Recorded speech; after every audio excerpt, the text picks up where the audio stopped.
Good evening. Happy Holy Week. Happy Passover. Hope you're all well, my friends. This is Collazo, and you're watching and listening to the Found in Translation talk show. The talk show that stacks truth about politics and today's hottest issues. Thank you so much for joining us. Again, nothing but warm feelings and love go out to all of our family and friends as we cope as best we can and support each other during the COVID-19 season.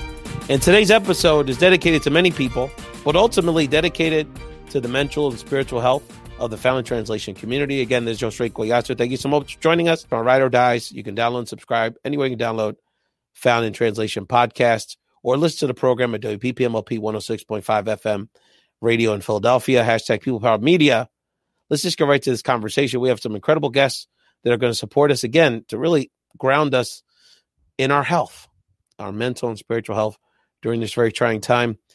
Say hello to our co-host, running it back again, Sulaih Picorelli. How are you, Sulaih? How are you, Ray? I'm doing pretty well. Doing really good. Good. No, we're going to have a great conversation. And, it's going to break us down from a spiritual perspective. Reverend Mairena, well, you've got a couple quick political news topics you wanted to get past me on this episode. Well, sure thing. So 2 quick things, Ray. First, he has ended his presidential run. How do you think that this impacts the race, and what does it mean now that former Vice President Joe Biden is the presumptive Democratic nominee? Well, statistically, he's basically had the nomination sewn up since early March. Senator Sanders has changed American politics. He probably just was a little too ahead of his time and not quite the political personality to win a nomination. But, the things he was talking about 5 years ago, people thought were crazy, are now pretty much at the center of our policy. I mean, we just did a $2 trillion social net safety program for our country. And obviously, it's an extreme case and would have been largely unnecessary, wasn't for the incompetence administration. But my point is that concepts like, expanding healthcare access for people, providing more, utilizing social programs to help more disadvantaged people. He's brought the politics in a way that includes conversations that 5 years ago just would have been thought of as crazy or extreme. It's not extreme. It's a big part of Democratic politics and a big part of our conversation. In terms of Biden, look, that election's like 7 months from now. Biden's got a lot of work to do. And part of that work is for him to engage Bernie supporters because they weren't the majority of the party, but they're the most passionate part of our coalition, and we need to take care of those people. So a lot of work to do, and best to Senator Sanders. So then we've got reports circulating that Nevada U.S. Senator Catherine Cortez-Masto is on Joe Biden's short list to become his VP pick. Do you think this is real? Should we be excited about it? Well, we should be excited about it. For people that don't know, Senator Catherine Cortez-Masto is the first and only Latina in the U.S. Senate, currently the only Mexican-American in the U.S. Senate, the only Mexican-American Democrat in the U.S. Senate.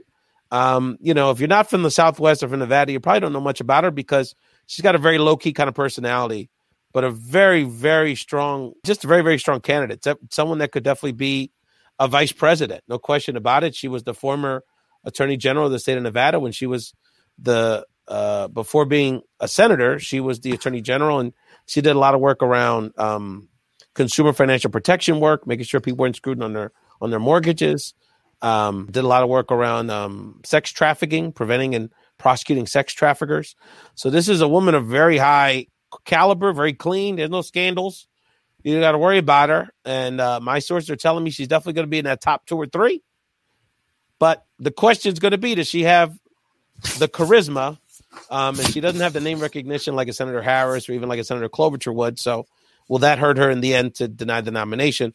Bottom line is that whether it's picking Cortez-Masto, who'd be a great vice president, who I would fully support, but beyond that, Biden's got to do more for Latinos. And personally, I think a strong, cutting-edge Puerto Rico policy will provide them equal funding when there's a hurricane stuff. That's obvious. Not, oh, we'll support them with the plebiscite, which has been basically what Democrats have talked about for 100 years. Starting with getting rid of the Jones Act, starting with equality on Medicaid reimbursement, starting with getting rid of the Promesa Board, real policies that would impact the people of Puerto Rico in a very significant way need to be on the table. And I need to hear Vice President Biden talking about that now.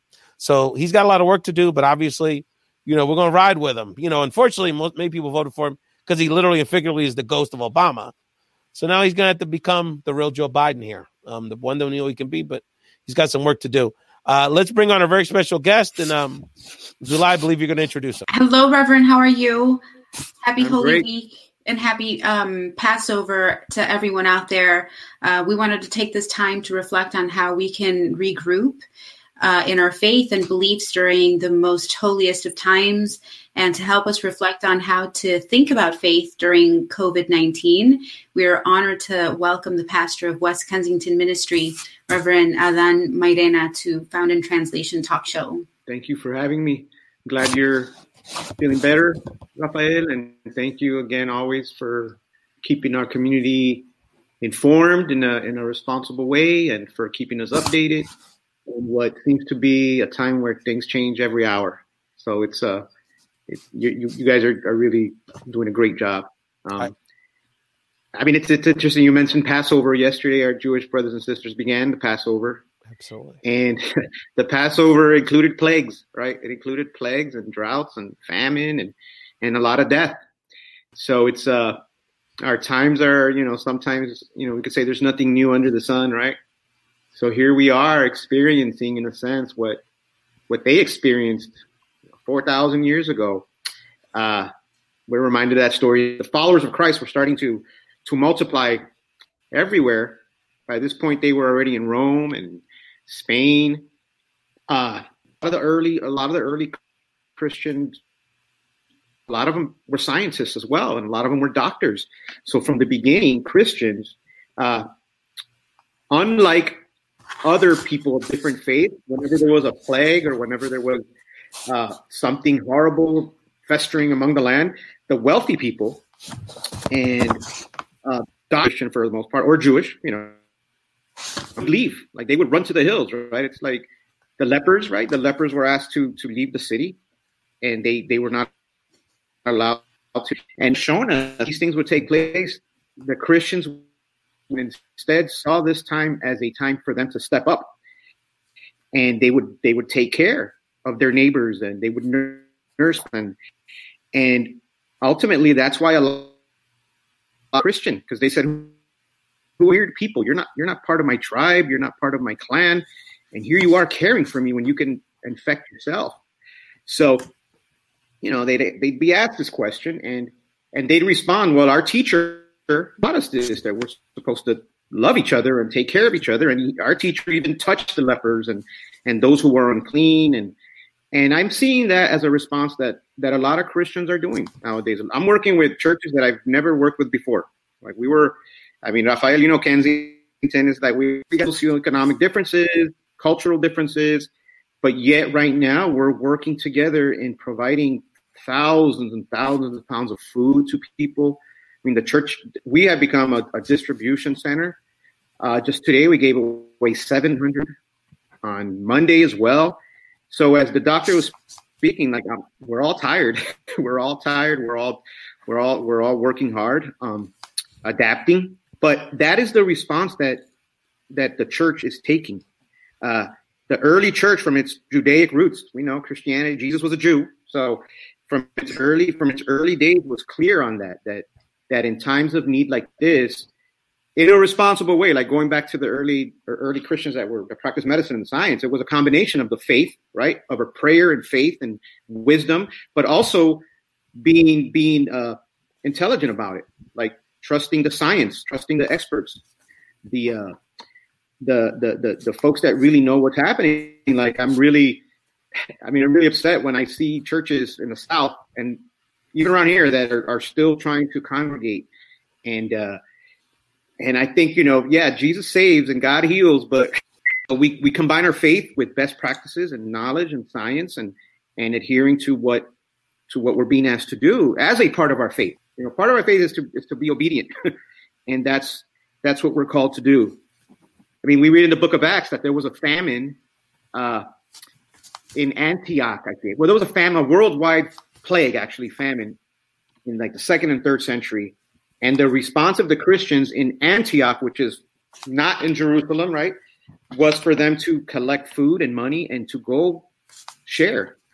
That's a response. That's a response that we, as the leaders of the free world, in a sense, that's a response we could learn from and say, wait, we need to go to places like Puerto Rico and Central America and places where they don't have we actually got to do it even here in our own country. I'm in West Kensington, and it's a food desert and a job desert and sometimes even a hope desert. But here we are. So I just want to make sure that we pay attention to that. That our response says a lot about our faith.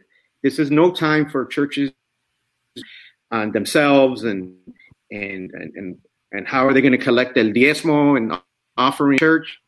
This is a time to reach out to our immediate neighbors and to make sure that they're being fed and taken care of. And, I'm blessed. I live in Norris Square, and we have a friends group of the park that is very active. We have a senior center across the street that's run by the diocese that they're taking care of. We have a hospital. We have some nice nonprofits, Norris Neighborhood Project, Norris Square Neighborhood Project, Norris Square Community Alliance, SEBA, who, Rafael, I know you worked with them a lot, that advocated that a lot of the city's communications would be in English and Spanish. So I'm blessed to be in a community with our city councilwoman, Maria, who she's a woman of faith, and she has fought for us to get what we need in terms of food, police presence, more food in order for, as you all know, of the largest cities, we're the poorest. Of the different ethnicities, the Latinos are the biggest group that are poor and hungry. So people of faith are stepping up in their own way. I work people of all.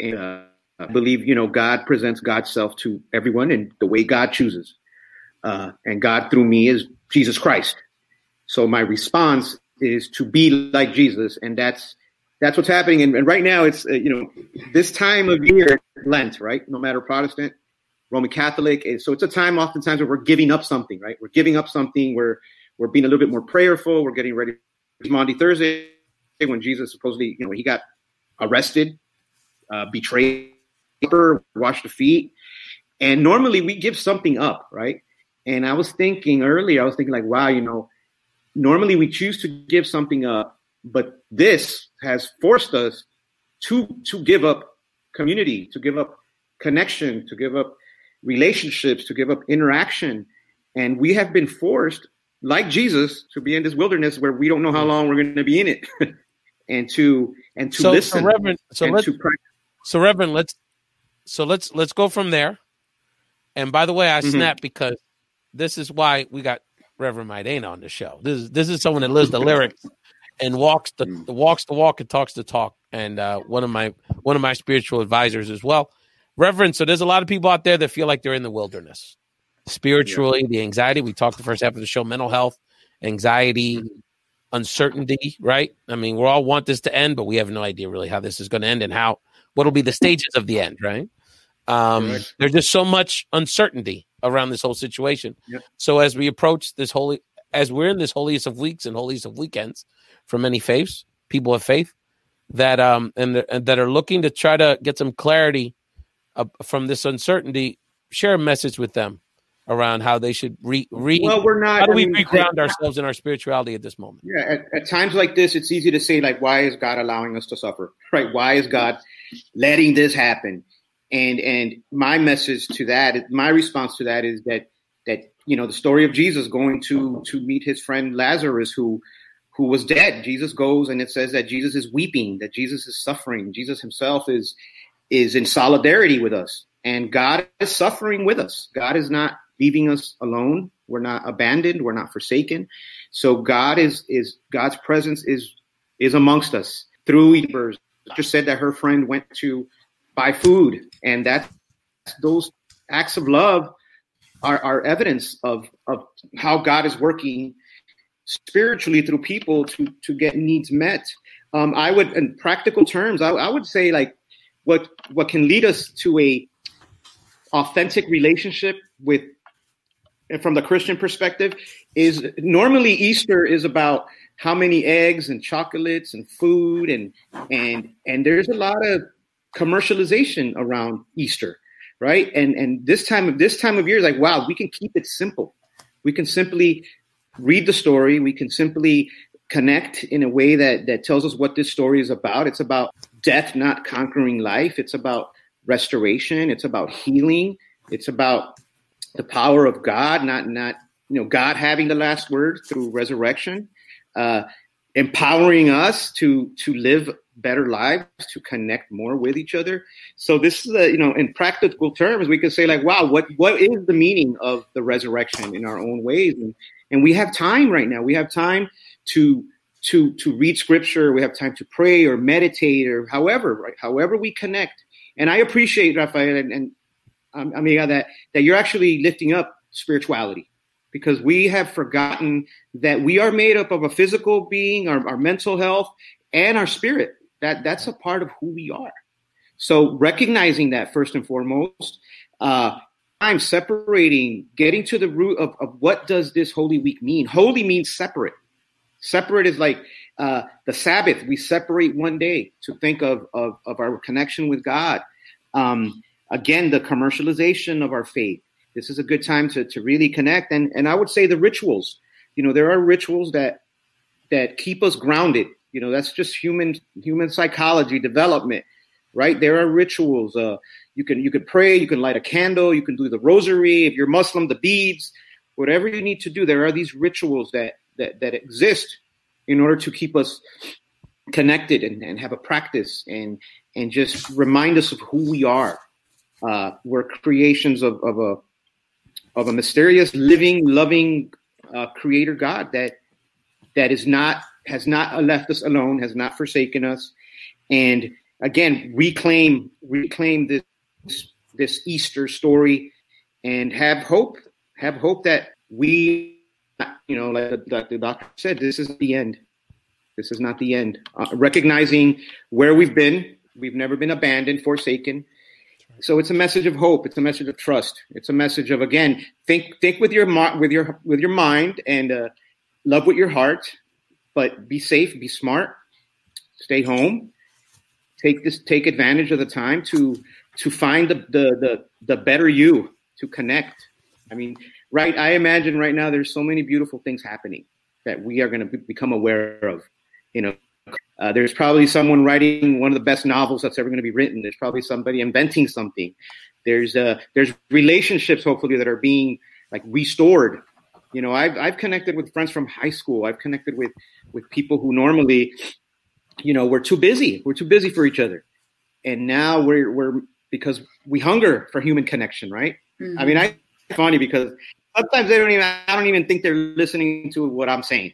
I think they just love on each other, to get that hug of the passing of the peace and to be in community. And that's fine. Ultimately, if we look at the Trinity, it's a community, right? Father, Son, Holy Spirit, the disciples together. So to me, the message of hope is right now we're in the wilderness, but we will soon be in community again. And trust. My co-host, Sulaih Picorelli, Reverend, had a question for you. Yes. Reverend, if at the top of our conversation, you talked about how now you're working with organizations that, in the past you maybe weren't working with, and how COVID-19 has presented the opportunity for you to connect. Yep. Can you share with us, under, let's say one of the new things that you're working on with a new organization? Well, again, we were never into being a food pantry. We had like emergency food for people like with really, desperate needs.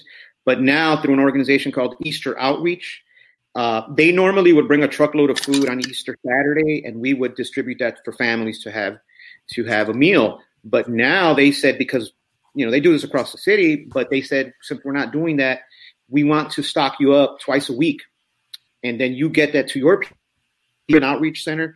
Pastor Jose and Debbie Carrera, they're right here, right across Front Street with the River Awards, that they're like in Port Richmond, Fishtown.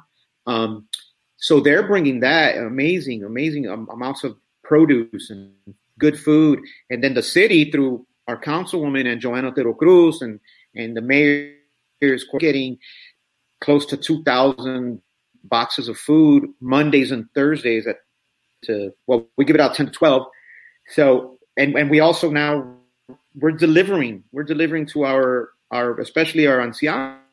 I'm getting calls from Germantown. I'm getting calls from Southwest Philly, from up north by like Einstein Hospital.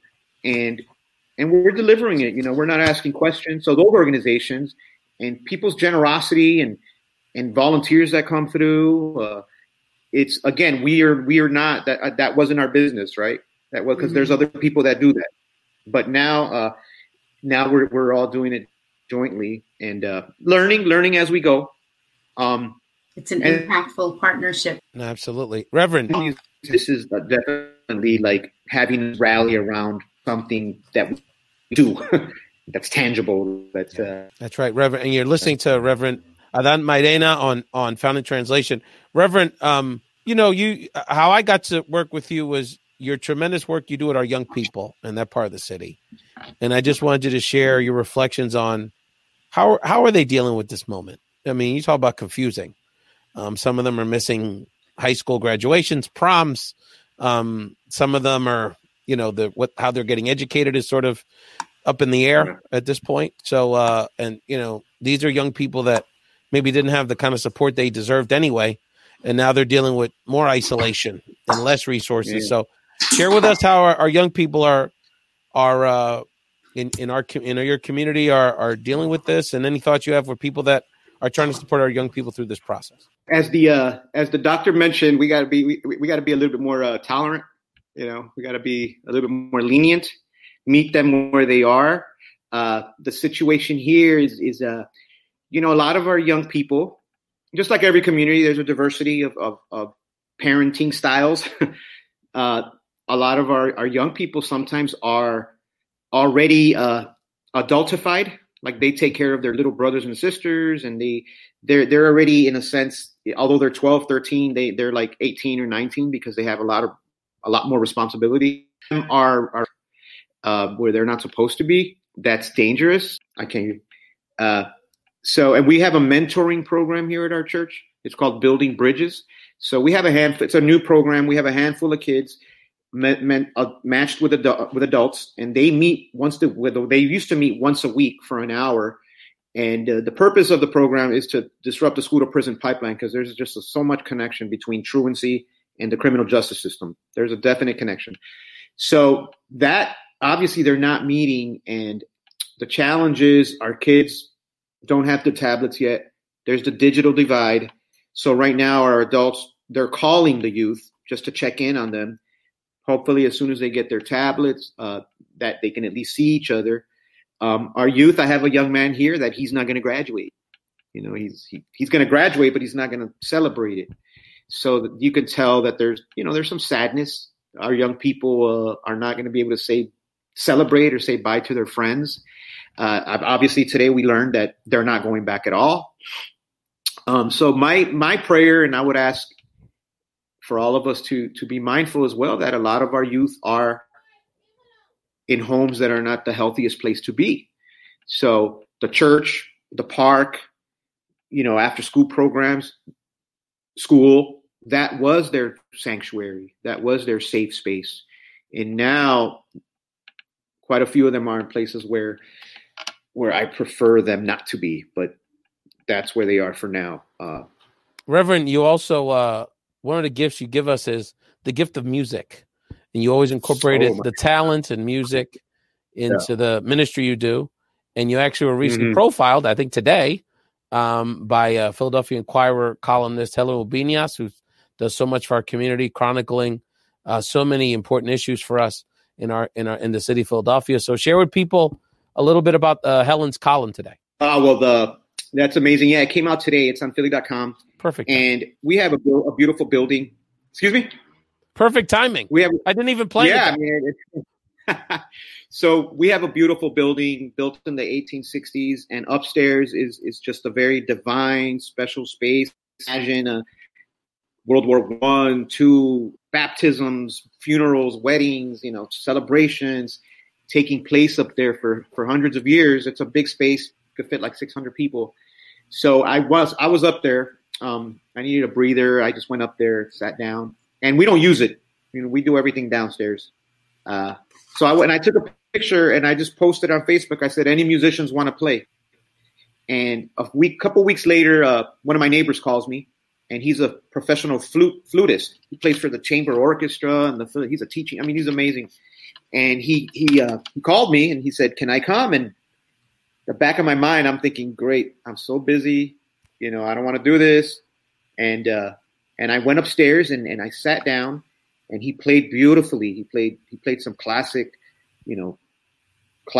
Christian songs like How Great Thou Art. And I sat and I breathed, and I realized that that was the first time in maybe a week and a half or two that I actually sat down and I let it all wash in. I let it all like, wow, I'm not seeing the only time I see my neighbors and going back to you, Rafael, our kids, is when they're here picking up food or standing in line. And so anyways, he played, and then the journalist Helen Ubinas saw it because I put it live on Facebook. She saw it. Next thing you know, she's here. She did a story that's out today. And I already have artists that are committed to come every Friday at noon to play upstairs by themselves. Actually, a Latino violin teacher reached out to me today. So that's so cool. So every Friday at noon, we're in the big upstairs, just going to have one person up there, a soloist, maybe two people at the most. Well, Reverend, I'm going to, that is such a wonderful story. We're going to keep sharing your social media content related to the music that you're doing. I am working on it. I don't want to say it right now because I don't have it 100% confirmed, but I'm working on something related to that. We're going to incorporate a couple of young people into it from a music perspective. I want to thank the Reverend, our dear friend, Reverend Adan Mairena. Shout out to my first Honduran brother, Luis Cerros. I wanted to make sure he was watching today. So said otro Hondureño that's representing as well. So, and all the wonderful people that we have to support during this time. They're doing a lot of good things, like the good Reverend, like Dr. Lena. Thank you, Sulaih Picorelli, my fearless co-host, for joining us today. Under not ideal conditions. That was a sneeze. It happens. Well, there's plenty of social distancing here. So anyway, thank you all so much for joining this episode. Stay safe, family. Reverend, keep up the good work. Enjoy your Holy Week, familia, and let's just stay familia and support each other. That's the most important thing we want to get out of this conversation. Take care. Amen. Thank both of you. Keep up the good work. Bye, guys.